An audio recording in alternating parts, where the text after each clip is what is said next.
La méditation de pleine conscience est un outil de changement remarquable. L'apprentissage de cette technique et l'acquisition d'une bonne base ne nécessitent que quelques semaines, en pratiquant un peu chaque jour.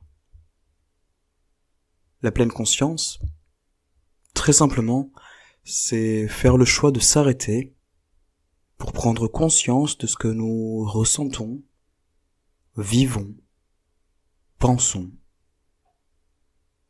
au moment présent.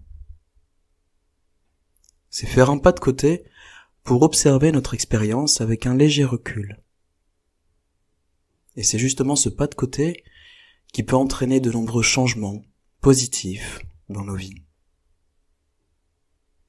Ce pas de côté est aussi une façon de faire de la place en soi, de faire le tri dans ce que nous vivons, dans nos pensées, et de cette façon de cultiver une forme d'apaisement, de lucidité et de discernement.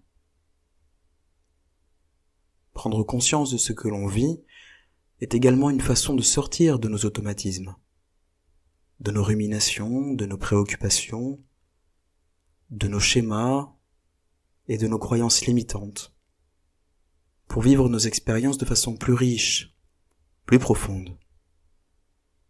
Rester dans le présent n'est pas naturel ou habituel. Notre cerveau est toujours en train d'anticiper l'avenir, ou bien de regretter le passé, de comparer, et il est assez rare que l'on soit pleinement à ce que l'on fait. En définitive, il est même fréquent de passer un peu à côté des bons moments, car nous sommes trop souvent dans nos pensées. Et à trop passer à côté des bons moments, bien, nous finissons malheureusement par passer à côté des bonheurs qui jalonnent notre vie. Savourer l'instant présent nous permet de nous rapprocher de ce qui compte vraiment pour nous.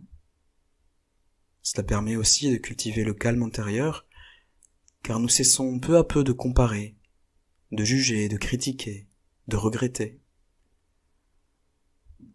Nous observons la réalité telle qu'elle est, ici et maintenant. Non pas comme nous voudrions qu'elle soit, et ainsi nous cessons de lutter contre ce que l'on ne veut pas, nous cessons de lutter contre telle ou telle chose qui ne va pas dans le sens de ce que l'on veut, de ce que l'on attend. Et ainsi, progressivement, nous remplaçons la lutte, contraignante et épuisante, par le lâcher-prise et l'acceptation. Ainsi, nous nous rapprochons doucement, pratique après pratique, jour après jour, de la paix intérieure.